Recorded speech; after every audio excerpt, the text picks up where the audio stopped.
Who's awake? That's pretty good. Who's not awake? They're all asleep. Who's not awake and raising your hand? Okay, no. All right. I'm very awake, obviously. All right. You. This is going to be the most exciting presentation of your life. Well, there you go. I talk fast. It's a good time to practice English. Because if you can keep up with me, you're awesome. Now, I'll go slow and repeat myself. And if it goes too fast, let me know. We jump right now to topic in development.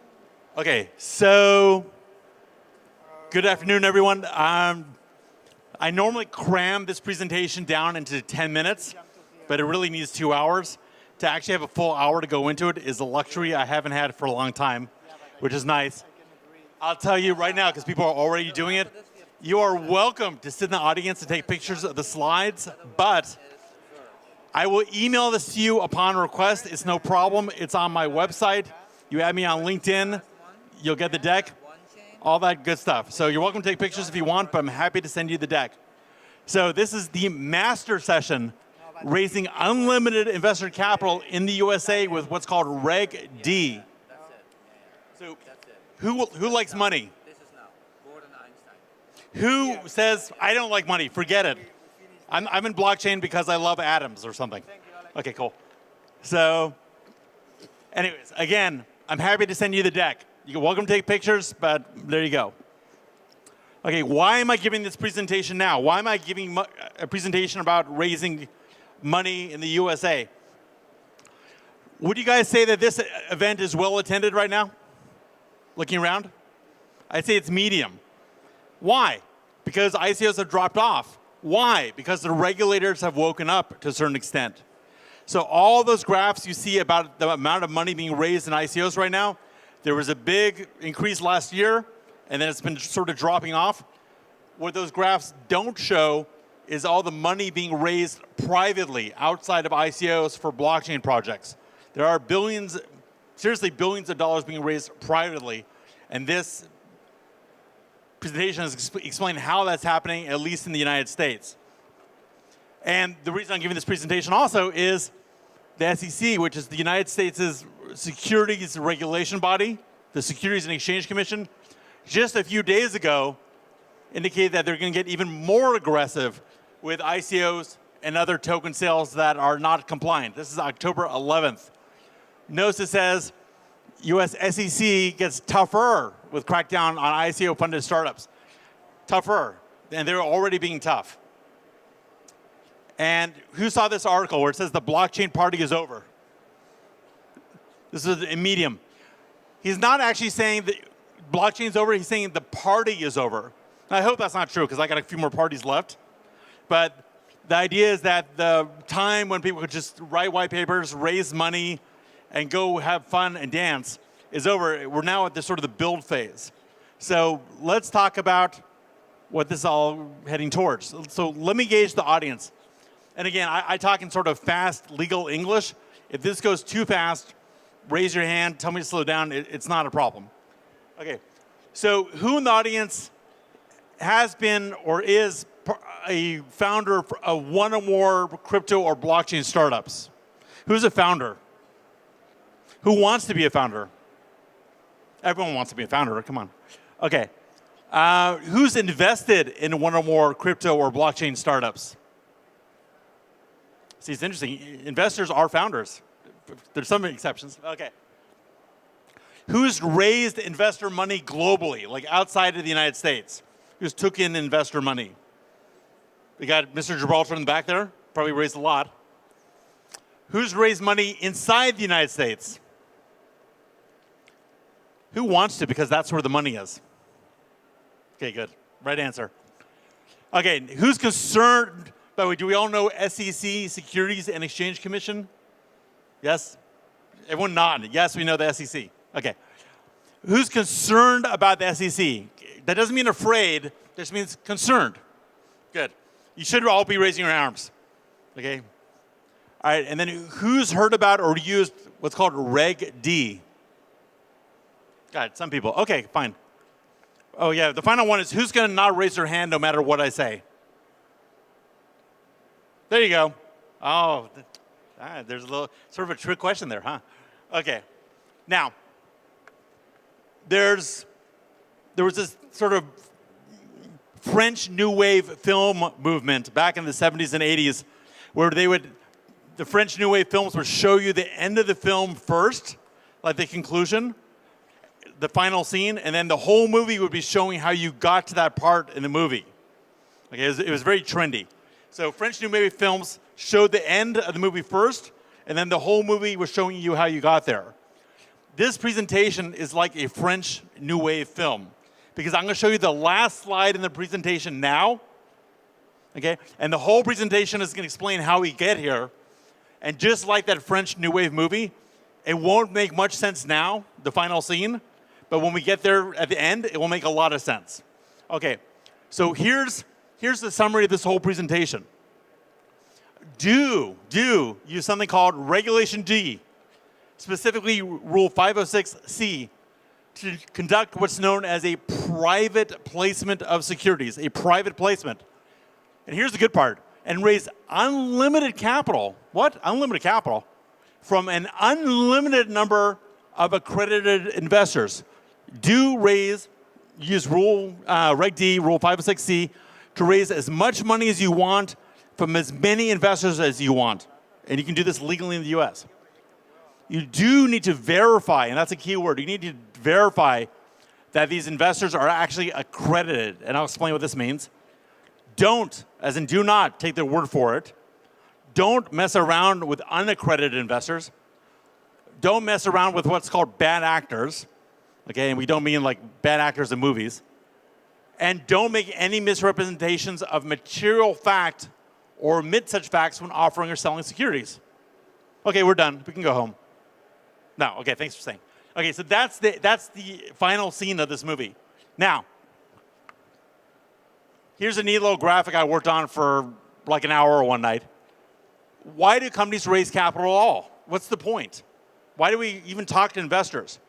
Well, if you look at traditional economic theory, you have a business opportunity or you have an economic opportunity. That's an enterprise opportunity plus risk.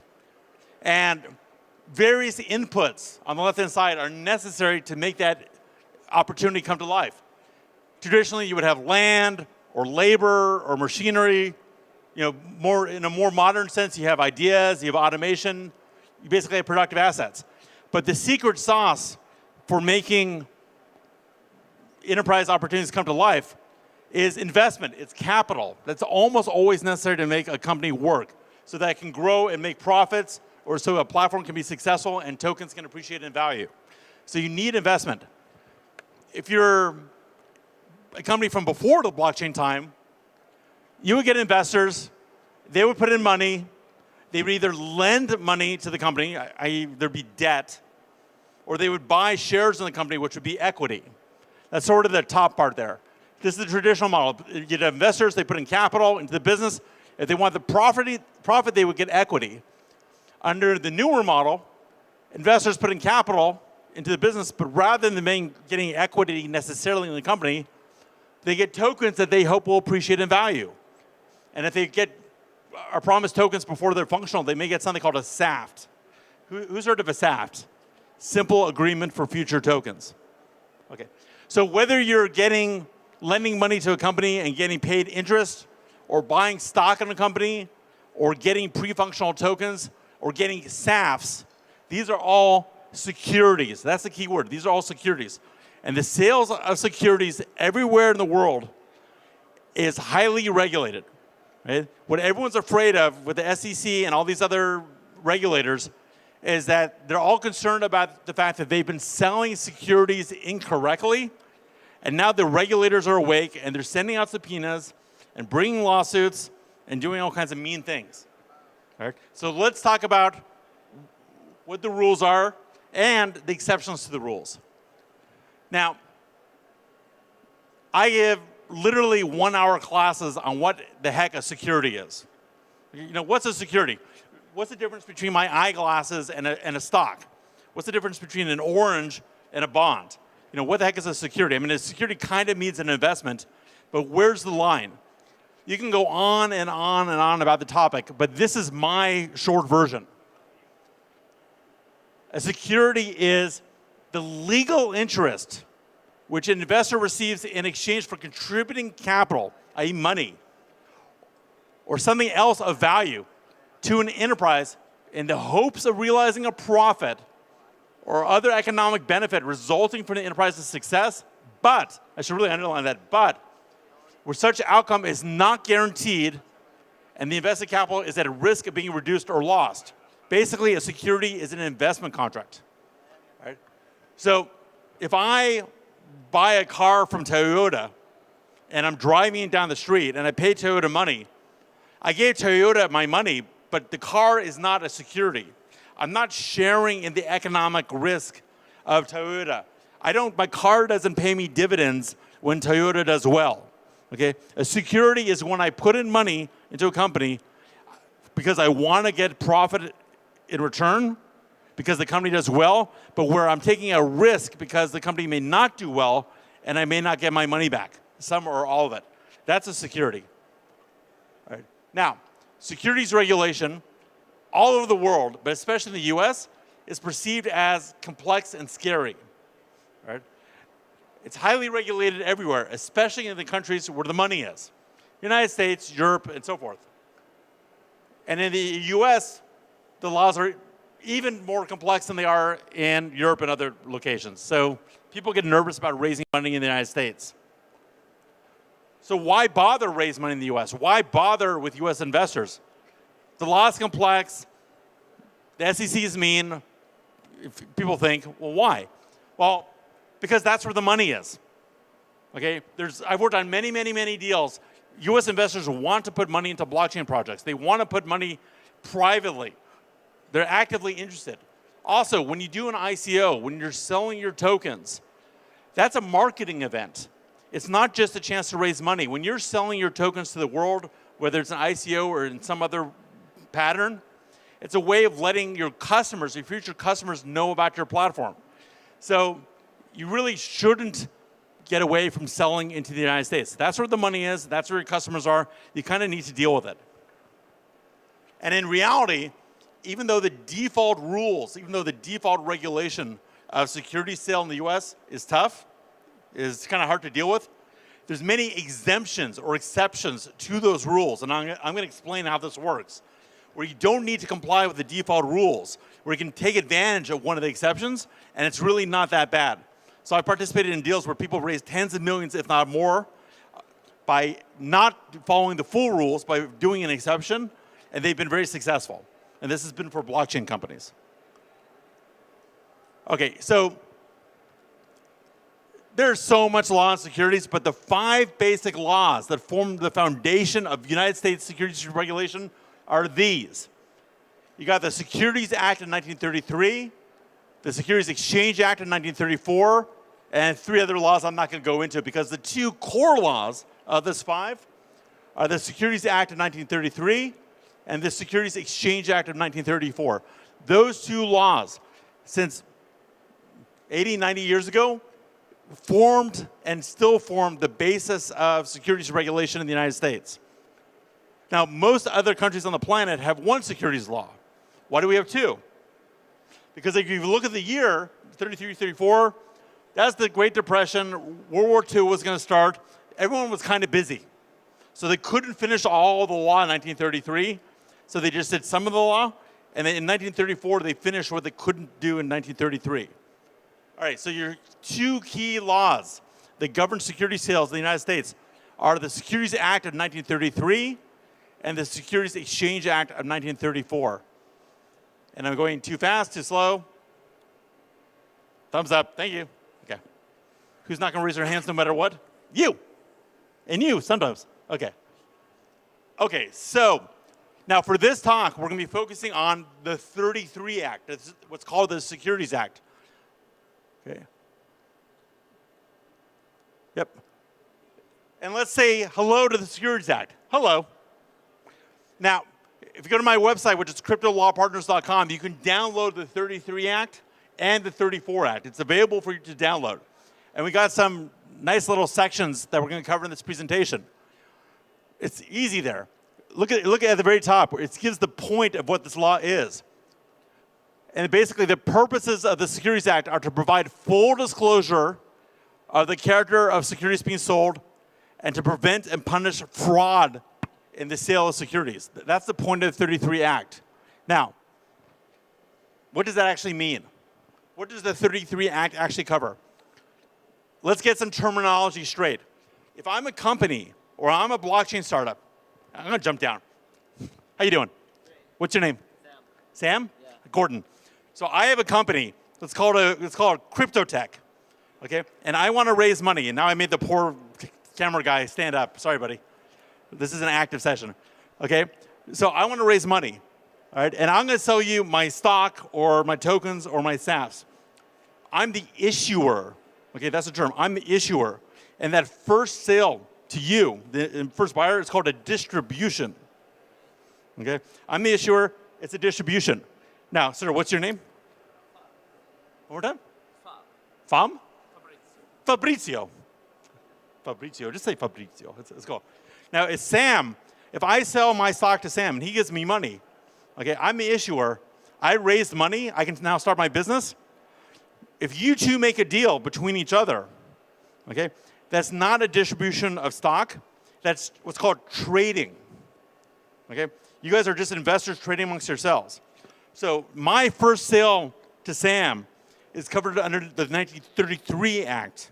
Okay? The 33 Act is when the initial issuer of stock makes that first sale because it wants to raise money. What happens afterwards, you sell to you, you sell to you, you sell to you, all that other stuff, that's underneath the 1934 Act. So the 34 Act is called the Exchange Act. The 33 Act is called the Securities Act. Makes sense. Will you buy my stock for my cool blockchain startup? Please. Oh my God, really? You know it's 2018, right? Okay, cool. Will you buy the stock from him? Probably not. Maybe at a discount, right? Okay, cool. All right, we'll keep going here. So when a company sells its securities the first time to raise money, that's a distribution. I'm the issuer. What happens later is trading. The 33 Act, which is the one we care about, is you want to set up a blockchain company, you want to sell tokens or securities, raise money and start your business. You're the issuer. Okay. This is people trying to understand US securities law when they first come up with it. Who has had this expression when thinking about US securities? Come on, you all have. Okay, why?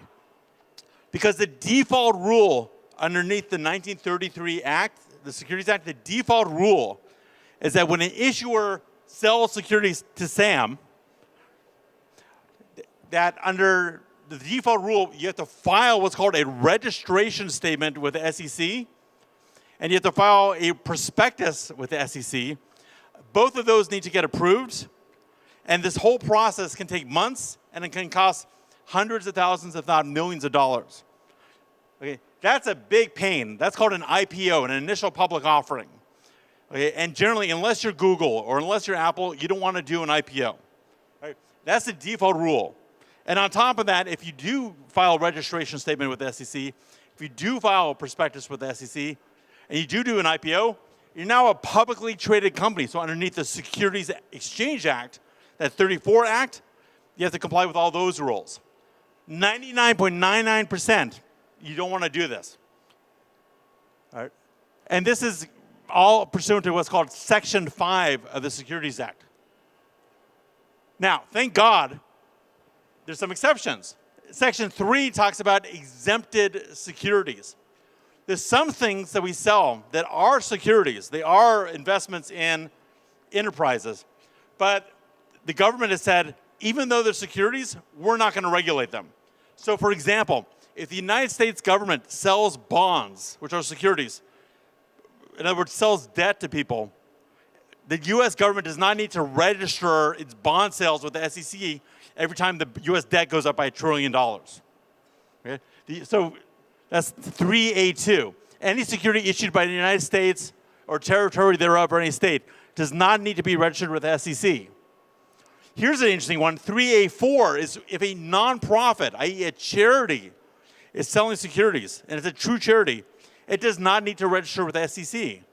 So think about all those private foundations like Ethereum that are selling their tokens. Are those securities? Maybe. Do they need to register with SEC? Maybe not if they're a nonprofit foundation. That's kind of interesting. And I'll keep going here.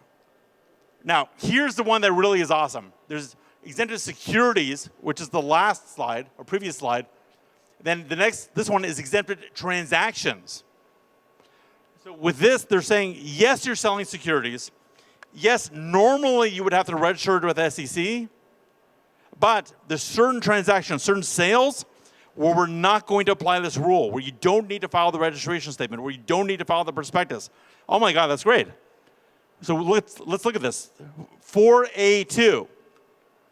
The provisions of Section 5, meaning the need to register and pay all that money and spend all that time, shall not apply to transactions by an issuer. Remember, I'm an issuer. Not involving any public offering. In other words, how you doing? What's your name? Otto? Adam. Am I saying that correctly? Okay. If we've known each other 20 years, you were best man in my wedding, and I'm selling stock to you, is that a public sale? It's probably a private sale, right? I'm selling stock to everyone who's forward of the white wall, but no one else behind. Is that a public sale or a private sale? Private? I don't know these people. Are you sure? Well, then you're a great lawyer if you're sure. What I'm getting at is public sales, private sales that are not public sales do not need to be registered with the SEC. But you have some cases that are clearly private. You have some cases that are clearly public, like if I offer it to everyone, but there's these weird middle zones of, I don't know if this is private or this is public. I don't know, I just met you guys. I don't know if this is private or public. You know, we don't have a pre-existing relationship. You don't know my business. You weren't best man at my wedding. Who knows? All right, so theoretically, 4A2 is awesome. See, I actually said awesome. All right, because under 4A2, again, an issuer can avoid the entire registration process required by Section 5 by not engaging in a public offering. In other words, by doing a private placement of the issued securities. But what exactly does that mean? Where's the dividing line between public and private? Well, until 1982, no one knew the answer. So people would go to court, and they'd fight with the SEC, or the SEC would sue them, or people would call their mother or their senator, and they would try to figure out and say, please, God, provide us with some guidance about what the heck a private sale is and what the heck a public sale is. And the courts, before 1982, came up with all these factors to try to figure out whether or not a sale was public or private.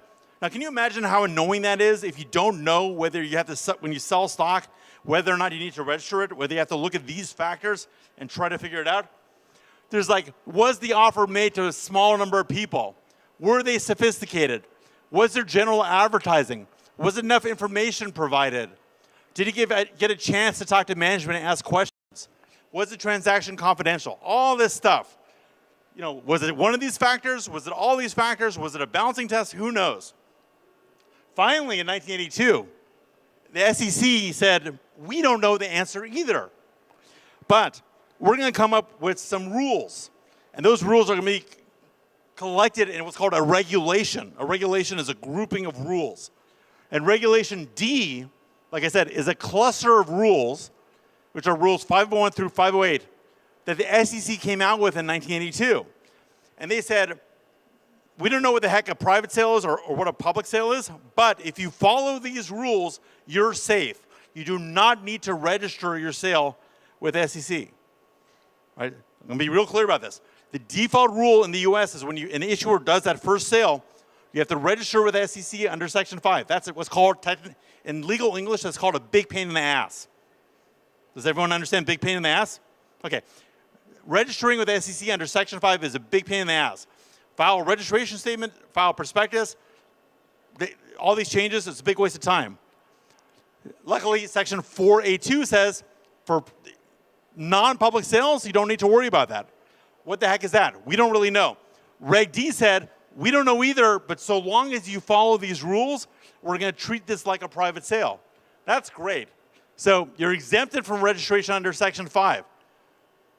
Now, let's pick up on something I kind of skipped over. One of the factors that the court looked at to tell the difference between a public sale and a private sale is the second bullet point there. Was there no general solicitation or general advertising of the offering by the issuer or its agents? What the heck does that mean? Well, if I am claiming that I'm doing a private sale and I don't need to register, it kind of looks weird if I take out an ad in the Wall Street Journal or do a website or advertise on TV that I'm selling a security. That's not really a private sale. I'm kind of advertising to everyone. Does that make sense? You know, you'd want, if you have a private sale, you kind of want it to be confidential. You wouldn't want too many people to know. So one of the factors the court looked at is how many people knew about the sale. And going forward one slide, under Reg D, here's the rules that make it private. But something magic happened in 2012, 2013 that changed everything. Mr. Gibraltar, you want to hear this? Go, tap the guy on the shoulder. This one you want to hear. I know, okay. So there's a new rule called Rule 506C. This is a gift from SEC God. This will save you millions of dollars in lawyers and let you raise all the amount of money you want from American investors. Okay, so let's cover Rule 506 generally. This is a rule under Reg D. Rule 506 is the rule you want to generally use under Reg D. It's a private placement under 4A2. In other words, it's a private, non-public sale. These are exempted from Section 5 registration. There's no limit on the offering size. All that stuff you hear about, you can only raise 5 million or 50 million or 100 million, none of that applies. You can raise $400 quadrillion and you're still okay. Okay, you can raise all the money on the planet and you can use this rule and not have to register your sale. You can raise from an unlimited number of accredited investors. It's not 35, it's not 50, it's not 99, it can be 7 billion, so long as they're all accredited. Unlimited funds for an unlimited number of accredited investors. You have to file something called a Form D with the SEC, and I'll talk about that in a minute, but it's not hard. You have to watch out for something called a bad actor, which is a disqualification danger. We'll talk about that. The stock you sell is restricted, which means you can't turn around and quickly resell it, and the management has to be able to ask questions, or management has to be available to answer questions. There's two variants of Rule 506. There's B and there's C, but these lists of factors at the top apply equally to B and to C. Make sense so far? I'm looking for nods. Yes? Blue suit? We good? All right, thumbs up. Yes? Okay, cool. Now, what the heck is an accredited investor? Remember, I said you can sell to an unlimited number of accredited investors. And remember I said something about you have to verify that they're accredited? Okay, so here's the idea. The whole point of Section 5, the whole point of that registration statement and prospectus is to make sure that people have enough information that they can make an intelligent decision about whether to buy a stock or to sell a stock. Right? The government's not making a decision for you. They're just making sure that you have enough information. So a registration statement and a prospectus is a structured document that the SEC approves to make sure that you're telling investors enough so that they can make a good decision. Now, think about that. That's the government basically acting like your mommy. You know, making sure that you have enough information. What if you don't need the government to help you? What if you have a brain and can ask your own questions? Well, it's hard to know whether or not an investor has enough of a brain that you don't need to give them the formal registration statement or the actual prospectus. So what the government does is say, rather than testing to see whether or not someone has a brain, we figure that if they have enough money, they either have a brain or they can hire someone who has a brain, and then they'll be safe. So basically, in broad terms, an accredited investor is someone who has enough money that they either have a brain, or if they're an idiot, they can hire someone who has a brain to figure out whether or not an investment makes sense. Who's an accredited investor? Any one of these things apply. If they've made over $200,000 for the past 2 years, and it looks like they'll make $200,000 the next year, we assume they have a brain. If they have over $1 million of assets, net worth, not counting their personal residence, we assume they have a brain. Now, if property in Barcelona is anything like property in Los Angeles where I live, of course, residence doesn't count, having $1 million residence doesn't mean you have a brain. It just means that you own a house, because it's an expensive market. All right. If the investor is a general partner, officer, or director of the issuer, we don't assume they have a brain, but we assume that they know about the company. I mean, they are the president or the officer or the director. The government doesn't have to tell them what kind of information they should have. And some other examples. And again, I can provide the deck. So 506C applies. You can sell to an unlimited number of accredited investors. Here's the top of a Form D. Remember I said that under 506C, you have to file a Form D with the SEC. Now, this is really interesting. Remember, under Section 5, you have to do a registration statement, you have to do a prospectus, and the SEC needs to approve it. The SEC does not need to approve this, okay? It is a notice of exempt offering. Notice it says notice.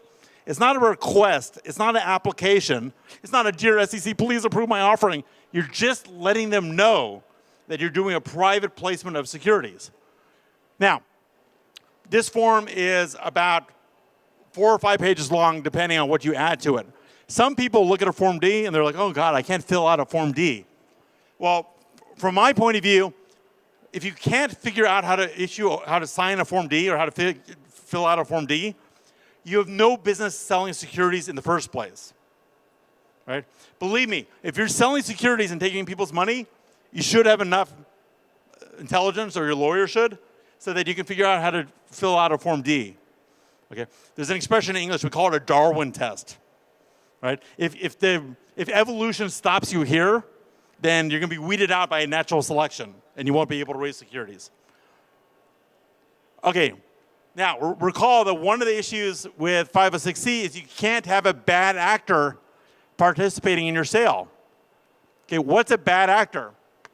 Well, a bad actor is certain kinds of people involved in your business that have had what's called a disqualifying event.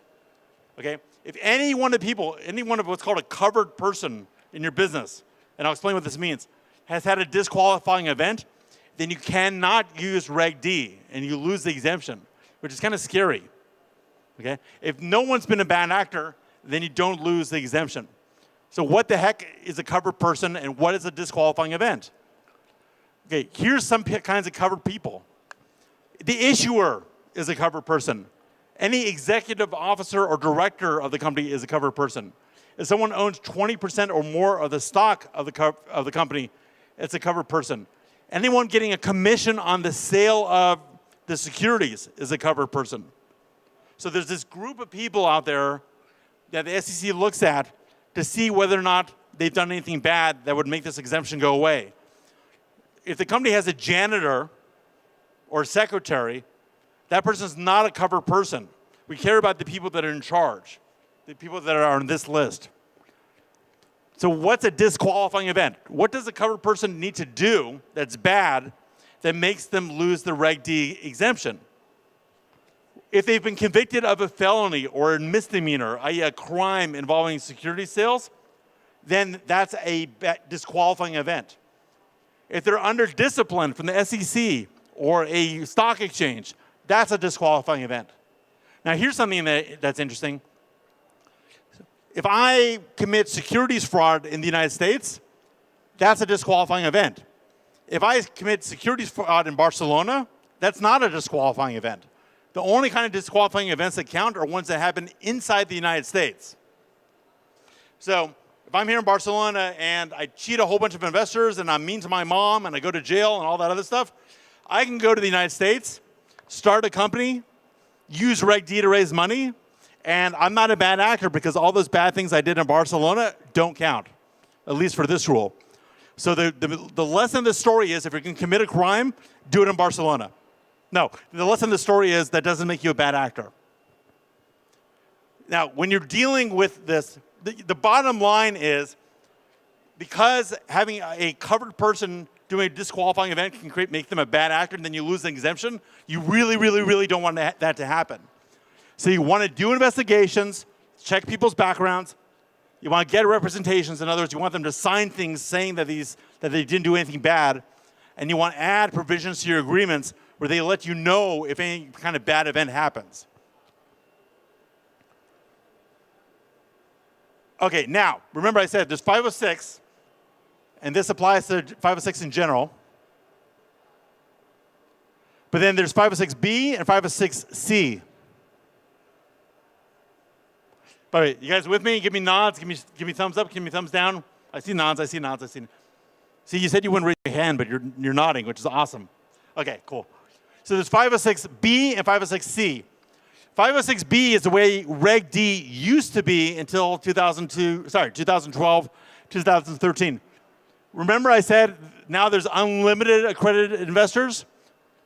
Well, under 506B, you could have up to 35 unaccredited investors, people who we weren't sure had a brain or could hire someone who had a brain. You only had to believe that the other investors were accredited. You could not advertise. You could do all this.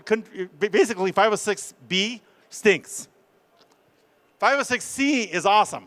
That's the one you care about now. You don't want to sell to any unaccredited investors. You need to make sure that they have over 200,000 every year or have over $1 million or whatever. You need to verify that they're actually accredited, and I'll explain what that means. Now, here's the most beautiful thing on the planet. You can advertise your security sale.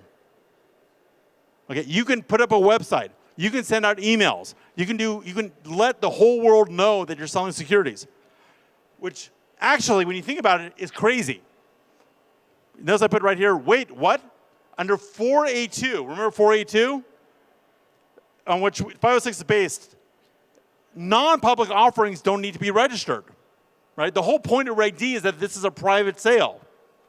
Well, if it's a private sale, why are you allowed to advertise to everyone? Does anyone have a good answer? Because the law says so. It's great, okay? So in 2012, 2013, the law changed.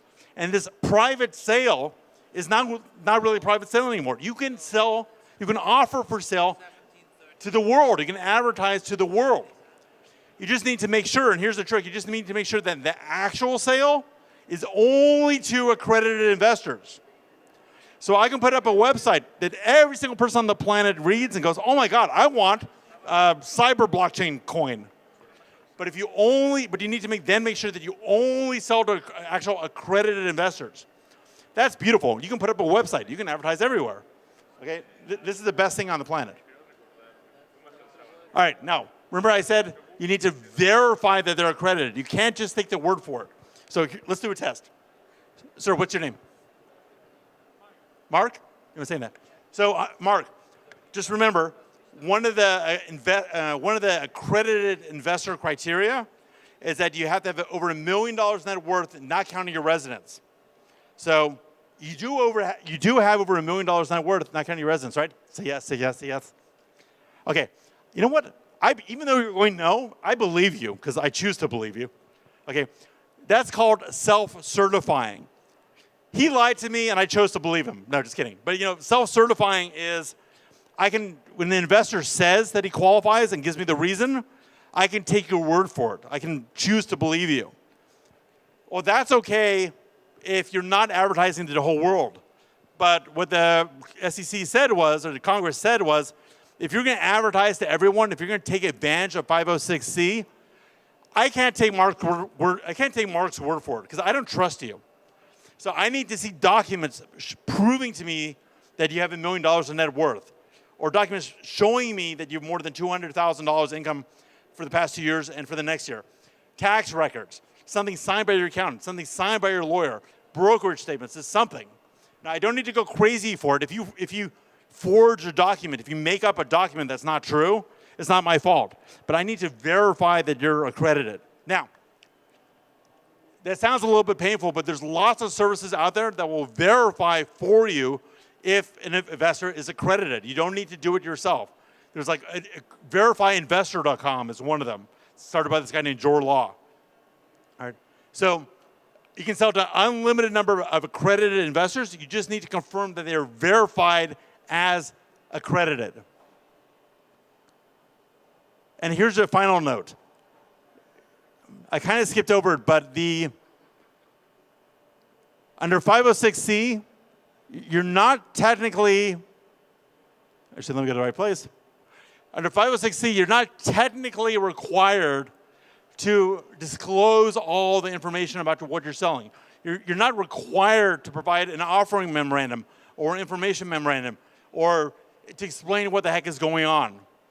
Now, who thinks it's a good idea to sell security without explaining what the security is? Good, no one raised their hand. Someone kind of raised their hand. Okay, why would you want to explain all the facets, all the factors about your security, even though you're not required to? Because the way the law works, under US law, and this is true almost everywhere, what's your name, sir? Michael. Michael, if I tell you, remember I said I was in Barcelona and I committed securities fraud and I was mean to my mom and all this other stuff? Okay, do you think that's important to your investment decision? Potentially. Right, I'd argue probably. So that's like a material fact. Now, it's true that all this stuff does not make me a bad actor because it didn't happen in Barcelona. It didn't happen in the US, and because the US is crazy and thinks that way. So it doesn't make me a bad actor. But if I don't tell you about this, you buy the securities, you buy the stock, but then you can't sell them because no one wants to buy stock in a company where the president was convicted for fraud. That's pretty serious, right? You might sue me because I didn't tell you this. Right? You might. Like, you might feel okay with buying the stock. You know, it was a bad day, I was getting divorced, I was on drugs, I was drunk, I didn't mean to do it. Okay, you feel sorry for me, right? That's your decision. But if I don't tell you and I'm taking the decision away from you, or I lie about it, it wasn't securities fraud, I was jaywalking, right? That can get me in trouble. That gives you grounds to sue. The basic rule of securities litigation is that people cannot sue you for the things you tell them that are true. And, or to put it another way, they can only sue you for when you lie or when you leave out important information. If I disclose everything important, no matter how bad it is, so long as they know about it, they can't sue you on the basis that you didn't tell them. Right? So basically, you want to say everything bad about yourself and the company to investors, because everything bad you tell them that they know about is something that they cannot later on turn around and sue you for. So you better believe I'm going to tell you I got convicted for securities fraud. Because if I tell you and you buy it, you can't sue me later when you can't resell your stock. Now, is that a problem for me? Are you less likely to buy it? Sure. Okay, but that's an argument I took away from you. Right? So when you're selling securities, even though you're not formally required to disclose all this stuff, even though you're not formally required to have a disclosure document, you better do it. Right? Take the weapons away from your enemy. All right, now, again, French New Wave movie, and I'm doing this much faster than an hour because, you know, end of day, we all want to go for tapas and drink some. Sir, do you want tapas and drinks? What? Okay, look, I'm new to Barcelona. I'm getting do you want some sangria? Me too. All right, so I did this hour presentation in like half an hour. But again, French New Wave movie.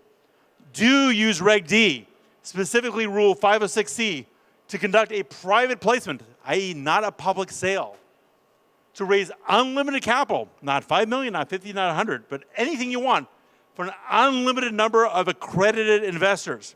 And remember, we have the definition of accredited investor. You have to verify that they're accredited. They cannot self-certify like Michael and lie to me about that $1 million. Did I get your name right? Michael? Mark. See, you can lie to me about his name. No, I just forgot, sorry. Like, I can't have him self-certify and lie to me or not. I need to verify that he's actually accredited. So do verify, look at the records to confirm that he's actually accredited. Don't take Mark's word for it. Mark, you liar. Yeah, it's okay. Don't mess around with accredited investors. You know that one guy that has 10,000 euro who really wants to invest? Not worth it. Don't do it. Okay, one accredited investor stops you from using 506C. One. Now, why would you mess around with an unaccredited investor? You wouldn't. They have no money. Okay, let them go invest in stocks. Don't mess around with bad actors. In other words, someone who's important in your company, who's done a bad thing, been convicted for a securities felony, or is under discipline from the SEC or from an exchange. Don't mess around with them. And the big one, the last one, this will save your life every time. Don't make any misrepresentations of material facts or omit such facts when selling securities. And in other words, tell the truth, tell the whole truth, tell nothing but the truth, and the SEC won't get you. And that's it. That was efficient. I'm impressed with you guys for sticking this out. This was technical, and this was fast. Okay, and again, I am more than happy to send the deck. I'll send the deck. Happy to do it, take pictures, but I'm happy to send the deck. Questions? By the way, I think I heard beginning of a clap. You can clap. Yeah, can we all stand up and give him a hand of applause? Woo, woo, woo, woo, woo, woo. Yeah, Are we securities still law, awake? exciting Are we stuff. still awake?